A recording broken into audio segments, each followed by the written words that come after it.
Beleza, galera? Começando mais uma aula de programação orientada a objetos. Vídeo aula de hoje, estaremos conhecendo o que são os construtores, como utilizar a palavra this, fazendo a sobrecarga e encapsulamento. É bastante coisa, mas recomendo que vocês tomem nota de tudo que a gente for passar para vocês. Vídeo aula passada, nós resolvemos um problema com programação Java. Se você não assistiu, está aí em cima o link para você conferir. É muito importante porque essa aula, de certa forma, é uma continuidade do programa que a gente fez. Ok? Então você pode utilizar o programa da videoaula passada para implementar as dicas que a gente vai dar nessa videoaula. Vamos iniciar então fazendo a definição de um construtor. Certamente vocês já utilizaram, né, nas aulas passadas. E basicamente o construtor ele é utilizado, ele é executado, né, no momento que a gente vai instanciar um objeto de uma determinada classe utilizando a palavrinha new. Tá? Então aqui a gente tem esse exemplo lá da classe produto, que eu estou instanciando o objeto A, ok? E digo aqui que ele será um novo objeto da classe produto. Esse aqui é um construtor padrão. O que a gente vai aprender a fazer nessa aula de hoje será customizar, tá? Porque percebam que quando eu crio um objeto dessa maneira, que a gente está vendo aqui, todos os seus atributos estão vazios. Tá? E muitas vezes a gente quer criar uma regra de negócio para dizer quais são os atributos que são obrigatórios. Okay? Então, o objetivo da gente customizar um construtor, primeiramente, o primeiro ponto aqui é iniciar os valores dos atributos. Eu posso obrigar que determinados atributos sejam lançados no momento que eu construo um objeto. Tá? Sejam inseridos esses atributos no momento que eu for fazer a instanciação de um objeto. Tá? Já já a gente vai trazer os exemplos para vocês entenderem bem. Outro ponto que é necessário quando a gente customiza um construtor é permitir ou obrigar que o objeto receba dados, tá? Dependências, fazer alguns vínculos, né? No momento da sua instanciação. No momento que eu instancio um objeto, o meu construtor pode obrigar que alguns dados tenham que ser inseridos. Tá? É basicamente essa a finalidade de customizar o construtor. Tá?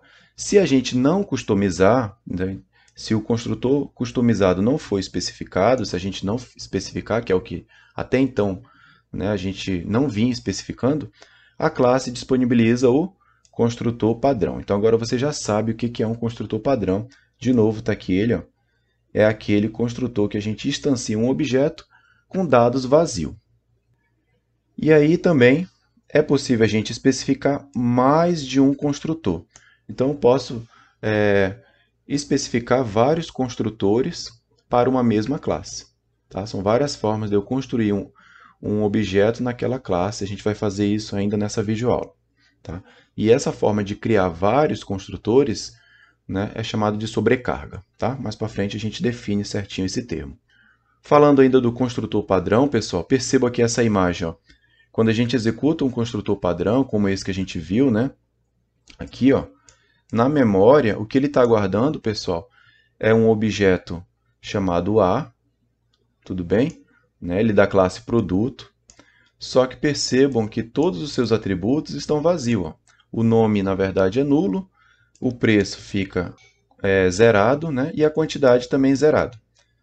Tudo bem? Então, é dessa maneira que o construtor está fazendo. Ele está instanciando um objeto que está com seus dados todos vazios. Entretanto, a gente tem algumas perguntas para fazer com relação a isso. Faz sentido um produto que não tem nome? Eu instanciar um objeto que ainda não tem nome, eu vou esperar ainda preencher. Faz sentido um produto que não tem preço? Para a gente pensar, né? Ou ainda, com o intuito de evitar a existência de produtos sem nome e sem preço, é possível fazer com que seja obrigatória a iniciação desses valores? Como é que eu posso, então, pessoal, dentro da orientação a objetos, obrigar que esses valores sejam inseridos no momento que eu instancio um objeto, no caso aqui da classe produto? Como é que a gente pode fazer isso? É isso que a gente vai ver aqui. Então, dentro da minha classe produto, né, que eu estou aqui na minha classe produto, onde eu devo especificar o meu construtor? Tá? Então, nessa caixinha tem a resposta. Ele tem que estar entre os atributos e os métodos de uma classe. Tá? Então, aqui eu tenho os 3 atributos da minha classe produto, nome, preço e quantidade.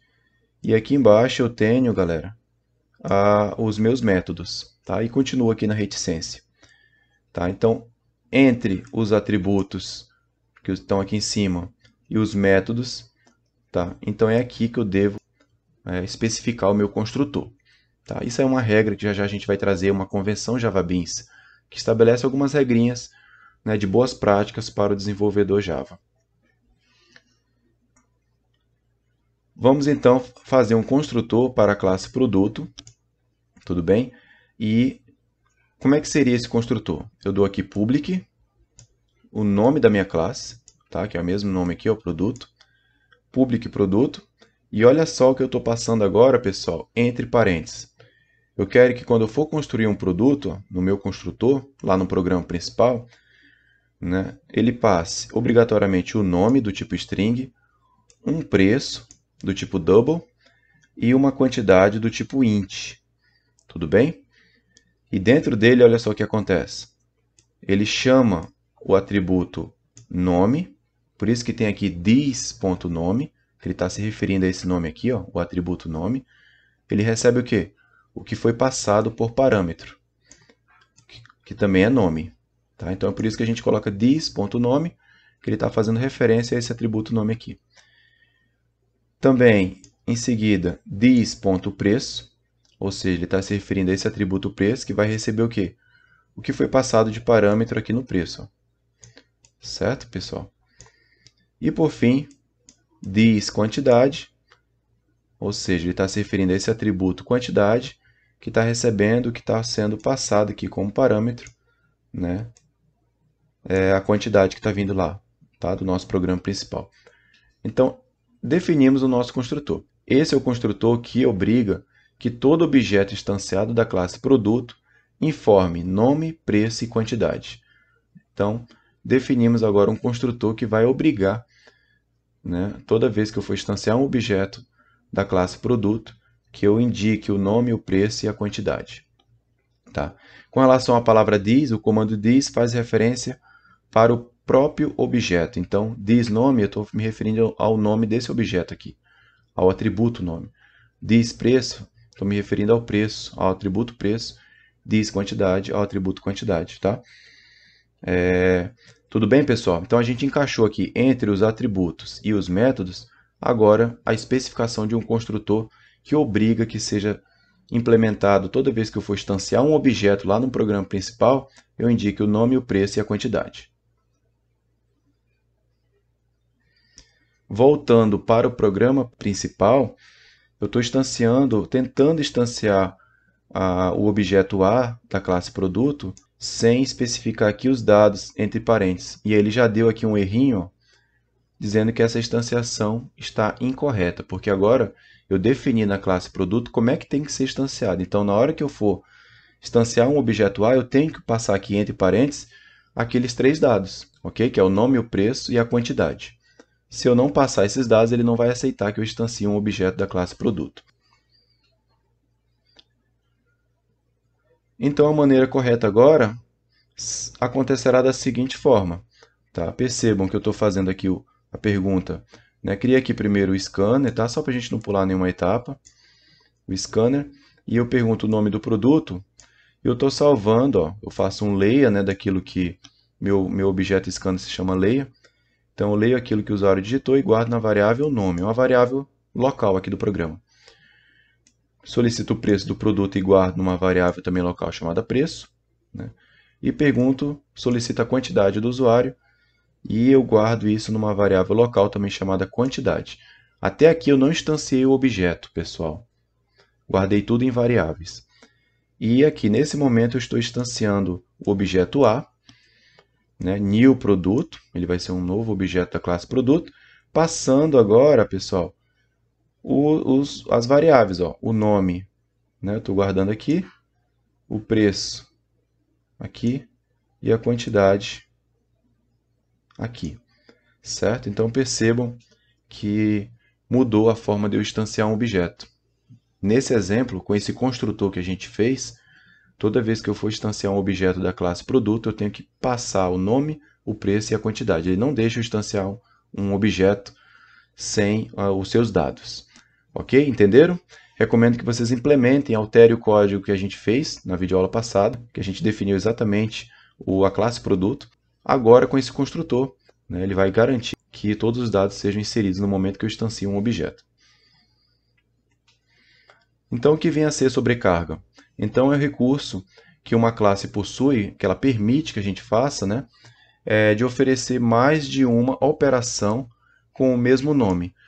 Então, por exemplo, eu criei aquele construtor que obriga o usuário a entrar com aqueles 3 dados, né, o nome, o preço e a quantidade. Se eu quiser dar uma outra opção para o usuário instanciar um objeto só com nome e preço e deixar de fora a quantidade, eu posso criar um outro construtor e dar essa opção para o usuário? Posso, e isso é feito com a sobrecarga, pessoal, né? Então, eu posso criar vários construtores com o mesmo nome, e aí quando eu for fazer a instanciação do meu objeto, eu posso escolher qual é o construtor que eu quero naquele momento, tá bom? Isso é sobrecarga que a gente vai estar fazendo aqui. Então, vamos supor que eu quero fazer a sobrecarga do construtor da classe produto. Criar um construtor opcional que recebe apenas o nome e o preço, né? Que nem eu falei para vocês. Então, ele vai receber apenas o nome e o preço do produto, né? A quantidade em estoque deste novo produto, por padrão, deverá então ser inicializada com valor zero. Tá? Então, a quantidade, em outras palavras, eu vou criar agora um construtor que recebe apenas o nome e o preço do produto, e a quantidade vai ser zerada, tá bom? E ainda é possível, só para a gente ter por fim aqui, né, essa nota, é possível também a gente incluir um construtor padrão. Poxa, eu criei agora o construtor obrigando os 3 atributos, estou criando agora um outro construtor obrigando 2 atributos. Posso prever ainda aquele construtor padrão que não obriga nenhum? Nada, né? Que eu possa construir o meu objeto sem indicar os dados dos atributos? Posso também, tá?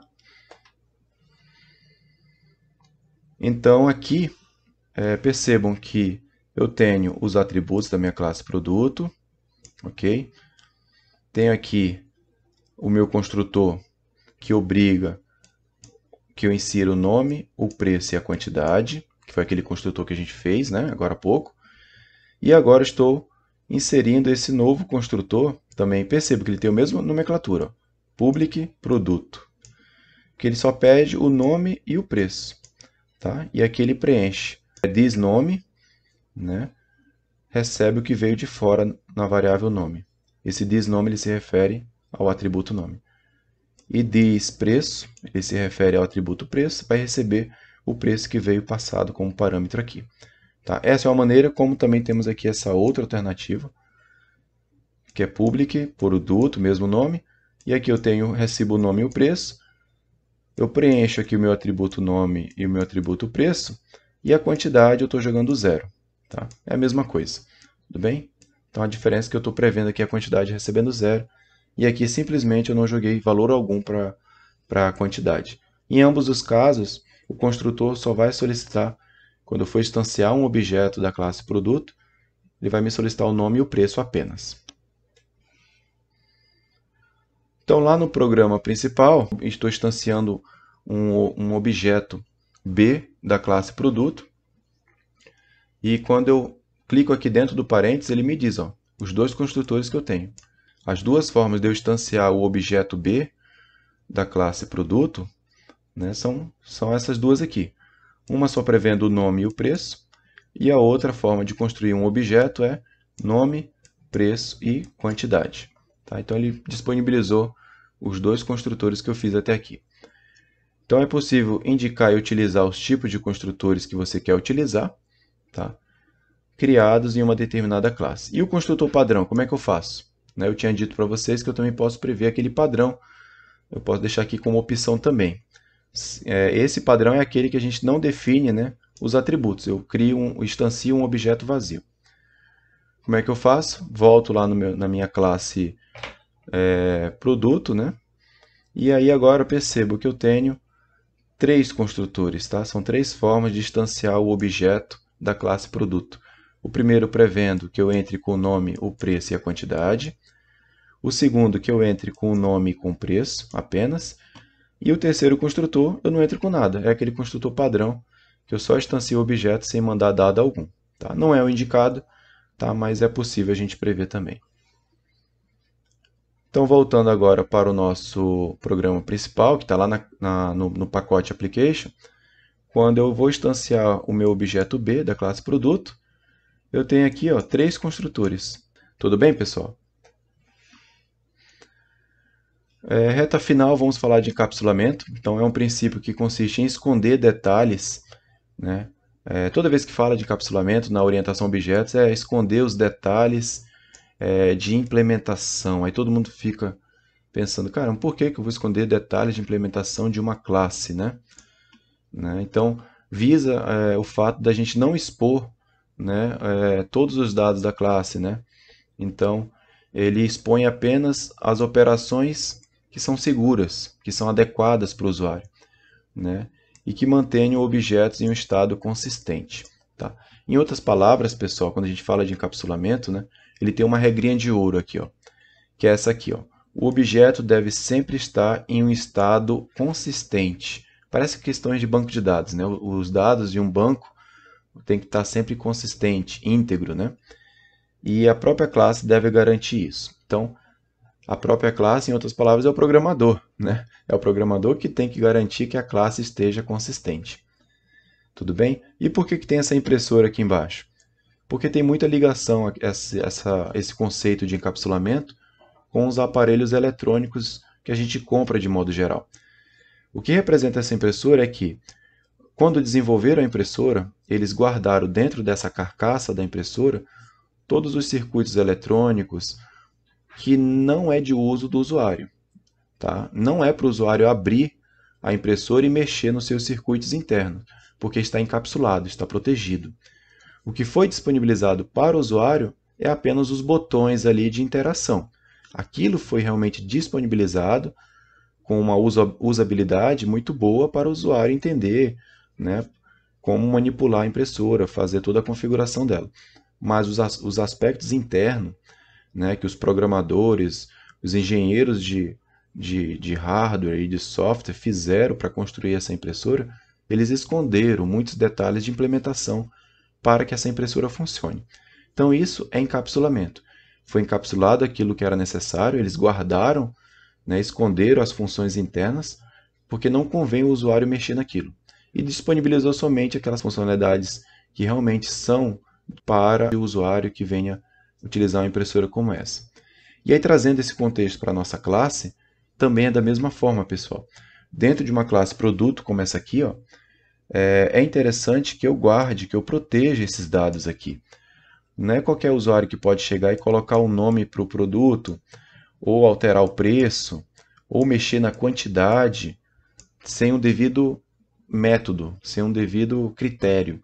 Tá? Então é por isso que a quantidade aqui, eu não posso chegar e alterar a quantidade direto no atributo. O certo é eu mexer na quantidade através de um método aqui, por exemplo, adicionar produto, ele mexe na quantidade. Remover produto, ali, né? Eu garanto aqui que passe por um método para mexer naquele atributo, pensando na questão de encapsulamento. Então, uma regra geral básica para a gente implementar os conceitos de encapsulamento. Primeiro, um objeto não deve expor nenhum atributo, né? Então, a gente pode utilizar aqui o modificador de acesso private. Ok? Então, como é que a gente vai fazer? Se todos os meus atributos serão privados, como é que eu vou ter acesso aos atributos? Então, vai ser por meio, galera, de dois métodos muito conhecidos, chamados métodos get e métodos set. Ok? Isso é o que está aqui no padrão JavaBeans, uma convenção, né, de boas práticas de programação Java. Tudo bem? Então, a gente vai restringir o acesso aos atributos através desse modificador de acesso aqui, o private. Né? Então, os meus atributos serão todos privados para proteger a minha classe. E eu vou criar métodos, tá? Get e sets, para poder a gente acessar, né, e modificar os dados dos atributos de uma classe. Tudo bem? Então, o padrão de implementação dos métodos getters e setters, né, ele fica entre os construtores, né? Então, aqui eu defini 3 construtores, né, que a gente acabou de fazer. Né? Fizemos 3 construtores, 2 customizados e aqui um construtor padrão mesmo, que a gente deixou em branco. Então, os métodos getters e setters vão vir entre os construtores e os métodos da minha classe. Tá? Então, se você ficou na dúvida qual é essa ordem, né? A conversão de código Java Beans prevê a seguinte ordem, pessoal, só para a gente organizar o nosso projeto Java. Dentro de uma classe vai vir os atributos, vai vir os construtores, que a gente acabou de aprender como faz, vai vir os métodos getters e setters, que a gente vai fazer agora, e os nossos métodos comuns que a gente já vinha fazendo. Então, até a aula de hoje, até o início dessa videoaula, a gente estava trabalhando somente com atributos, né, e vinha aqui para baixo, métodos. Tudo bem? E agora a gente aprendeu a entender o que são os construtores, para que serve, né? A gente viu que eles servem para a gente definir quais são os dados que a gente quer que o objeto receba no momento de sua criação. E agora a gente vai trabalhar com os métodos getters e setters para a gente acessar os dados e inserir dados, né, na minha classe. Tudo bem? Então, a primeira coisa que a gente tem que fazer é trocar para private, né, os três atributos que eu tinha, que era public. Lembra que o padrão, a gente já ia na digitação, né? Public, string, public, double. E agora a gente vai trocar para private. A gente vai colocar privado os três atributos. Tudo bem? Esse é o primeiro passo com relação à regra de encapsulamento, né? Que a gente tem que deixar escondido isso, porque o usuário não pode ter acesso direto a esses dados, né? Tem que passar por algum método, né? Pois assim, lá na frente, a gente consegue ter controle de acesso. Em seguida, né, a gente prevê agora os nossos métodos getters e setters.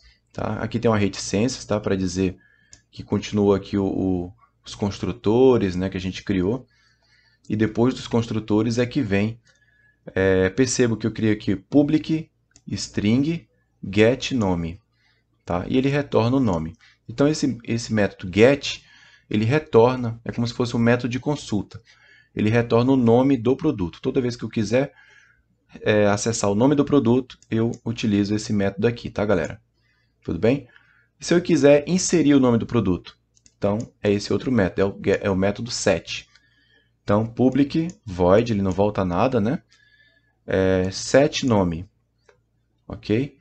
E eu passo como parâmetro a variávelzinha nome do tipo string, e ele troca, né? Ó, this nome, ele está se referindo a esse atributo aqui, né? Jogando agora o novo nome que eu estou passando como parâmetro. Certo? Então, o método get, ele consulta o nome, ele retorna, ó, ele tem um return aqui do tipo string, ele retorna o nome do produto, e o método set nome, ele insere o nome de um produto, ele atualiza o nome do produto, né? Digamos assim. A mesma coisa vai ser feita, pessoal. Por isso que chama de implementação getters e setters. Mesma coisa vai acontecer para o outro atributo. Fiz isso para o nome, o método get e o método set para o nome. Vou fazer agora o método get e o método set para o preço. Olha só. Tá? Public, aí como é do tipo double, né? Então esse métodozinho retorna um double. Tá? O nome é getPreço, né? E ele retorna justamente o preço. Né? Ele retorna esse cara aqui. Ó. Tudo bem?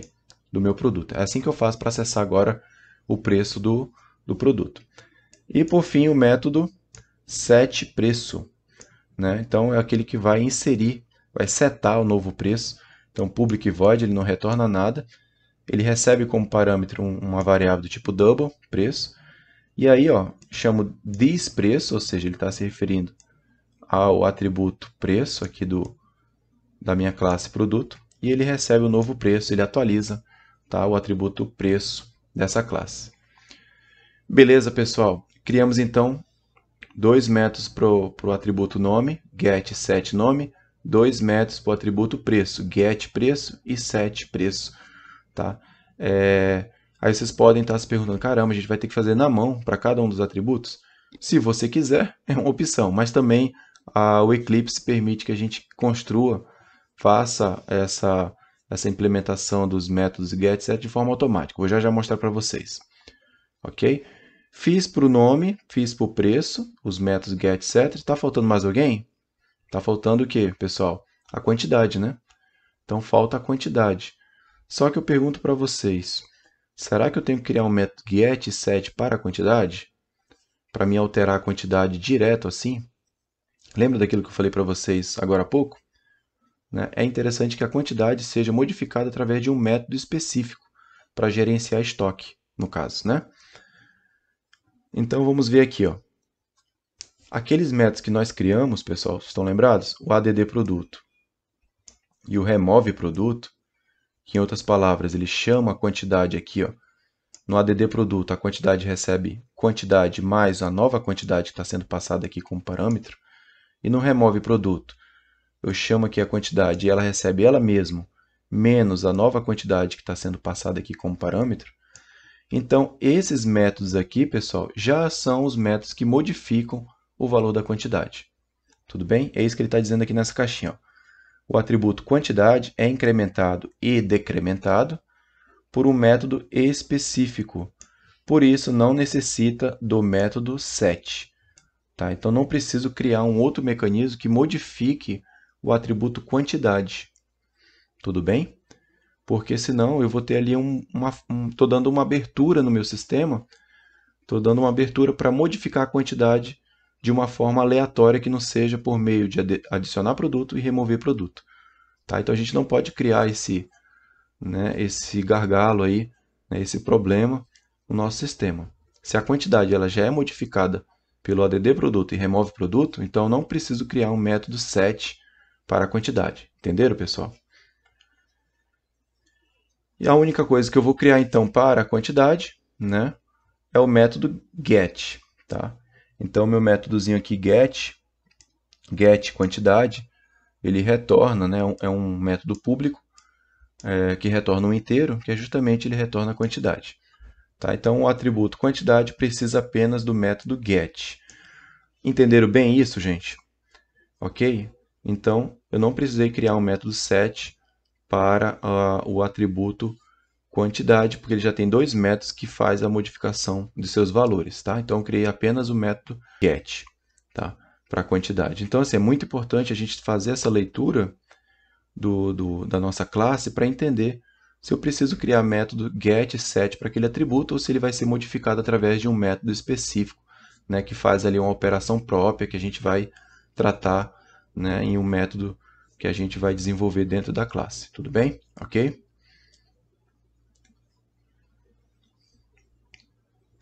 E aí, vamos então para o nosso programa principal. Tá? Fiz as interações com o usuário aqui, né? Perguntei para o usuário o nome, o preço e a quantidade que ele quer inserir. Guardei tudo isso em variáveis locais. Tá? Aqui eu instanciei um objeto A da classe produto com um construtor padrão mesmo, tá? O construtor padrão, tá? Sem passar os dados aqui dentro do parênteses, tá? Por uma opção mesmo. E aí em seguida, olha só, chamei a.setNome, ok? Então estou setando, estou modificando lá o atributo nome, passando agora a variável nome, ou seja, essa variávelzinha local aqui, ó, estou passando ela agora aqui dentro. Tá? Agora estou setando o preço, a.setPreço, ele vai lá naquele método que seta o preço, né? E eu passo agora o novo preço, tá? Como parâmetro. Ele cai lá dentro e atualiza. Eu estou chamando a.addProduto, então perceba que o produto não é set, né? Como a gente falou. É um métodozinho próprio que adiciona a quantidade do produto lá. E aí eu posso adicionar aqui, tá? Essa variável está sendo passada como parâmetro aqui. Tudo bem? E aí, por fim, eu escrevo aqui o meu objeto A, né, utilizando o nosso toString que a gente já configurou. Tá? Então, a inserção dos dados foi via método set para nome e preço e um método específico para a quantidade. Tá? Só para ficar bem claro por que a gente fez isso. E aí, agora, essa aqui é uma faixa bônus. Tá? A gente já viu o que é um construtor, o que são os métodos get e setters, para que eles servem, tá? Para uma questão de segurança, de encapsulamento da nossa classe, de proteger os nossos atributos. E aí você diz, pô, eu vou ter que fazer tudo na mão toda vez? Não. Tá? Então aqui no Eclipse tem como você gerar automaticamente os construtores, tá, de uma classe. Tá? Eu quero gerar os construtores, vários construtores para a minha classe. Então, dentro da classe desejada, imagina que você está dentro da classe produto, né? Você clica com o botão direito do mouse na sua classe produto. E aí você vem aqui em Source. E aí você escolhe aqui a opção Generate Constructor Using Fields. Tudo bem? Então esse é o caminho. Ao fazer isso, pessoal, ele vai abrir aqui essa janelinha ó, do constructor, né, do gerador de constructor que vocês estão vendo aqui, ó, e você vai marcar ou desmarcar os atributos que deseja incluir no construtor. Estão lembrados do que o construtor faz? Ele obriga que quando você instancia um objeto daquela classe, você tem que entrar com alguns dados, pelo menos. Se você deixar tudo marcado, ele vai gerar um construtor que vai obrigar, né, quando for instanciar um objeto daquela classe, a passar o nome, o preço e a quantidade, se deixar tudo marcado. Quero gerar um construtor que não precisa obrigar a quantidade, então você vem e desmarca essa caixinha, ok? Depois disso, você vem e clica em Generate. Simples assim, e ele vai gerar o construtor para você dessa maneira que vocês estão vendo aqui. Tá? Então, esse é o construtor do jeito que a gente já viu, que a gente estava fazendo na mão, né? A gente fez na mão com esses três caras aqui, ó. Tá? Deixamos tudo marcado lá no nosso Generate, então ele está pedindo os três atributos. Só que veio de brinde, pessoal, esse Super. Esse Super aqui, a gente vai ver isso lá quando a gente chegar na parte de herança, quando uma classe herda dados de outra classe. Tá? Questão de herança. Então, ele é adicionado, esse método Super, ele serve para, caso essa classe produto, tá? A gente está dentro da classe produto. Então, caso ela seja uma subclasse de uma superclasse, ou seja, caso ela seja uma classe filha de uma outra classe, uma classe pai, então esse super ele chama o construtor da superclasse também. Tá? Então esse aqui é assunto para mais para frente, mas para a gente não perder o momento de falar desse super, tá? Praticamente ele chama o construtor de uma classe pai, caso a classe produto fosse filha de alguma outra classe. Tá? Basicamente isso aí vai assunto lá para a herança. Tá? Então, como não é o caso, como essa classe produto ela não é filha de nenhuma outra classe, então essa linha pode ser apagada. Então você pode vir aqui e apagar esse cara. Tudo bem? Beleza? Pode ficar dessa maneira, com o super apagado. Como é que eu faço para gerar então automaticamente os métodos getters e setters, utilizando aqui o Eclipse, né? Então, dentro da classe desejada, nossa classe produto, você clica lá na classe produto com o botão direito do mouse, aí você escolhe a opção Source e a opção Generate Getters e Setters. Então ele vai gerar agora os nossos métodos Getters e Setters automaticamente para a gente também. Mesma caixinha vai aparecer aqui, ó, para você marcar ou desmarcar os atributos que você deseja criar métodos Getters e Setters. Tudo bem? Então tem aqui, ó. Posso deixar marcado o nome, aí ele vai gerar um método getter e um método get set para o nome.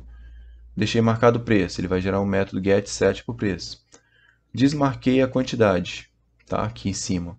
E até abri aqui nessa setinha as opções, porque quando eu abrir essa setinha, eu quero fazer aqui para a quantidade somente que ele gere para mim somente o método get da quantidade. Então, eu deixo marcado só o get e eu desmarco aqui o set, por aqueles motivos que a gente já sabe, né? Que a quantidade ela é modificada por métodos específicos. Então, eu desmarco essa caixinha aqui, deixo marcado só o get, e daí generate. Tudo bem? Aí ele vai gerar para a gente também aqui, ó. Pronto. Perceba que ele gerou para a gente o método get nome, set nome, get preço, set preço e o get quantidade. Tá? Então gerou de forma automática, isso é possível fazer. Você ganha bastante tempo utilizando o gerador automático, tá? Dos métodos getters e setters. E aí, para a gente finalizar essa videoaula, os modificadores de acesso. Tá? Então, quando você define que um atributo ele é público, ele é acessado por todas as classes. Todas as classes do teu programa do teu projeto, podem ter acesso àquele atributo. Ele é público. Quando você troca para private, né, para privado, o membro só pode ser acessado na própria classe. Nada mais, ele só é visível dentro da mesma classe. Quando você troca para protect, protegido, o membro só pode ser acessado no mesmo pacote. ou ainda pode ser visto em subclasses de pacotes diferentes. Então, se essa classe ela tiver classes filhas, as classes filhas, que são chamadas de subclasse, né, ó, elas conseguem visualizar atributos protegidos. Tá? Então, é um atributo que fica visível para as classes filhas. Apesar que a gente não falou de herança ainda, mas é bom a gente já ir se acostumando com isso. Okay? E quando eu não defino nada, né, não defini nem público, nem privado, nem protegido, o atributo, o membro, né, seja ele um atributo ou método, só pode ser acessado nas classes do mesmo pacote. Tá? Ele só é visível dentro do mesmo pacote. No caso, a gente criou o pacote entities, né? Então, qualquer outra classe que esteja naquele pacote pode acessar um membro, que a gente diz aqui atributo ou método, que não foi definido nada aqui para ele. Tudo bem? Então, essa é a diferença aqui. Por último, a gente tem uma imagenzinha para a gente ilustrar, né, isso. O que seria acessível? Está em verde, inacessível em vermelho. E aí eu tenho aqui, ó, na minha classe A, aqui na minha classe A, eu tenho essa definição, ela está no pacote 1, tá? Está no pacote P1. E, por exemplo, criei esse atributo aqui, ó, chamado I, do tipo int, private, é privado, do tipo privado. E, então ele não está visível em nenhum lugar. Está vermelhinho para todas as outras classes, mas ele está verdinho para a própria classe. Ele só é visível na própria classe.